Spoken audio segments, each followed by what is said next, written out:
Today I want to talk about 4 simple steps you can take to help develop a love for your neighbor.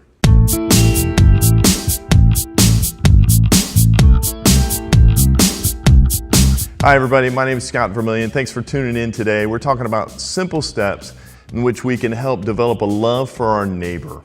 Now, I know that during the summertime, siblings can kind of get at each other, and there can be a moment, especially in July, where you can just sort of get grinding and you're just like, everybody's kind of up in arms, and then you have to go take a vacation together.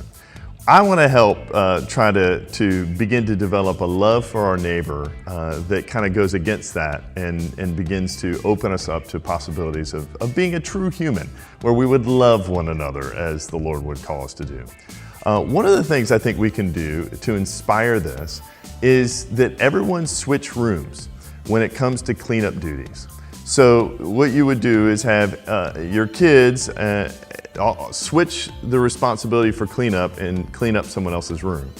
Now, this would be really cool if you inspired them to go all out, that they would dust, that they would vacuum, that they would straighten up, that they would clean a bathroom if there's a bathroom attached to the room.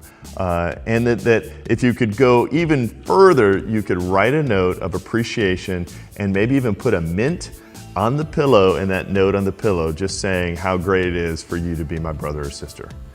Now, if you got your kids to do that, I think that would be one of the coolest memories that they would have of this summer, that my brother or sister cleaned my room and told me what they appreciate about who I am. So that's step number 1. Number 2 is that you would invite your kids to help make dinner with you. And this works for any age. So if they're small kids, you give them small kid responsibilities, or if they're older kids, you give them older kid responsibilities. So I'm gonna let you discern that and decide what your kids are capable of. But I think when they begin to understand that they're helping provide a service in the family, that all of a sudden they begin to say, this is what it means to be a part of the family. This is what it means to be a following person, someone who follows the Lord. And you can talk about the way the Lord served us and that we are going to serve a meal for our family together. I find this to be a great, rewarding experience, and it's an opportunity to slow down a little bit in the kitchen, and it's inviting your kids in to do something with you in order to serve some other people in your family or the rest of your family. I think is a tremendous opportunity to let them know what it means to love your neighbor.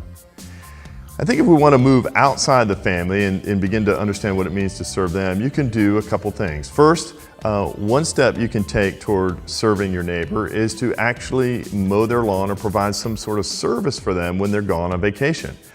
So this is a great way. You can wash their car, you can roll their trash cans back up to their house, whatever. You can find some practical way to serve your neighbor, to help weed their garden or whatever it is, to say that we love you and we want to serve you and encourage you, and to say we think the world of you and we're going to help you out free of charge. It'd be a wonderful way to just love your neighbor. A second way you can love your neighbor is that you guys can cook your favorite dessert or your favorite cinnamon buns or whatever you want to do, and you can ding-dong ditch your neighbors. You can put it in a bag with a note saying how much you appreciate this person or this family, and you can leave it on the doorstep, and you can take turns ringing the doorbell and then going and hiding. And it's a cool way to make memories together as a family, as well as to serve and love your neighbor.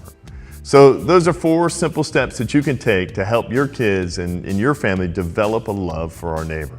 I'd love to hear what you guys are doing in your family, so write it in the comments below. Tell us what you're learning, and if you try any of these things, tell us what the result was. How did it go? Because I'm interested and curious. So we want to be in conversation with you, so just let us know. All right, take care, and we'll talk to you soon.